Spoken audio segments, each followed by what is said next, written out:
Rainbow Six Siege could have been a very different game. From scrapped operators to unreleased weapons and abandoned skins hidden in Siege's history.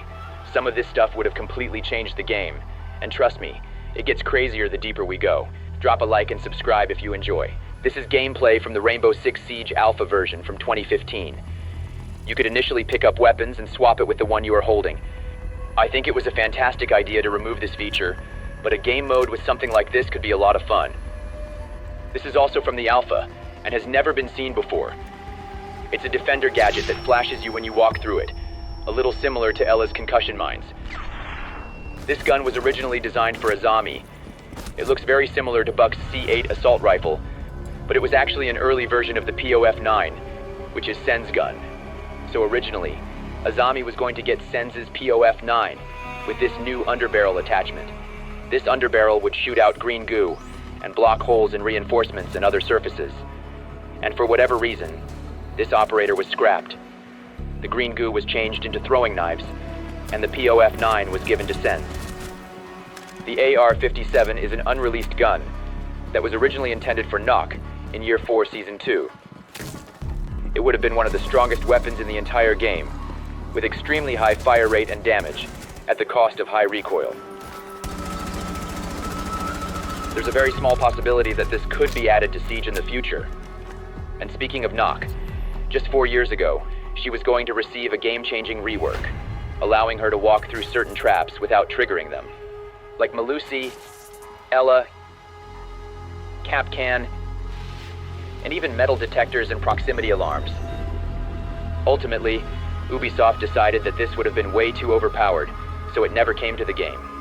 Gameplay after death is another feature that was promised to us by Ubisoft. One of the biggest updates in the works for Siege is gameplay after death, which introduces the ability to control drones and gadgets after you die. But was so controversial that it was completely cut. So this is the more controversial hot topic. Everybody's talking about it.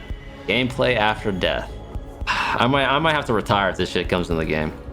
And I'm glad that the vast majority of the community is against it, because it is so fucking ass.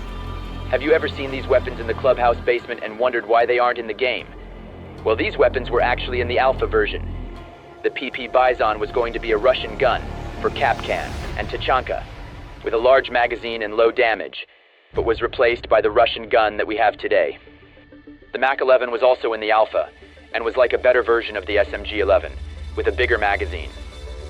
Eventually, the MAC-11 was changed into the SMG-11 that we all know and love. Another weapon hidden within the Siege Alpha version is a Barrett 50 caliber sniper rifle. Yes, you heard that right. A 50 caliber sniper was nearly brought into Siege. It would have done a whopping 200 damage, but extremely low fire rate. And as you can see, there is no scope, so it was not finished.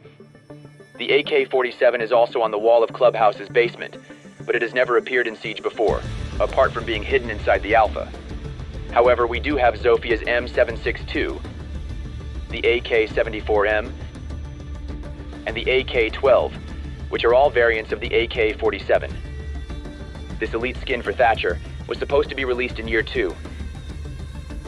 We knew Thatcher Elite was coming at some point in time because Old Yogurt did post about it 3 months ago. There even used to be a glitch that allowed anyone to use the Elite animation. As an example, one of my fans tweeted this to me that he was just picking Thatcher and he just got the Thatcher Elite. Siege fans complained about it so much that Ubisoft decided to scrap this idea and remove any trace of this skin. The skin was fully ready to be released and even had its own chibi charm. In Year 5, Oryx was going to receive a rework that would allow him to jump to the roof hatches. Ubisoft even released this rework to the test server, but the fans hated it. In the same update, they even reinforced every single roof hatch on every map, so attackers would have to hard breach the hatch so that Oryx can jump up, which seems like a fair balance to me. The yellow ping was first introduced in Year 5, Operation Shadow Legacy, but a lot of Siege players didn't like it because they thought it was overpowered and unfair. That's why the yellow ping is so powerful, because it's basically a stealth intel gathering device, which means that someone can be spotted without knowing they're spotted, so they're still standing in the same place. So to stop players complaining, Ubisoft decided to add this new feature that would make a sound every time that you are yellow pinged.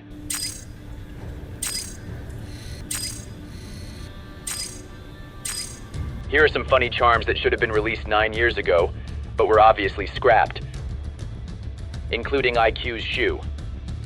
These meme charms were even teased by Ubisoft themselves, back in year 1.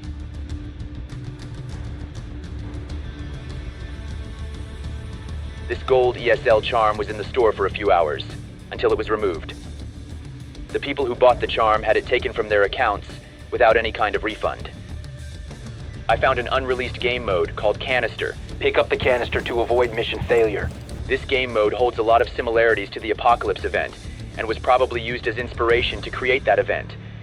It's kind of a mix between secure area and hostage. Canister toxin stabilized. A random defender would be given the canister, The canister is in your possession. which they can walk around with.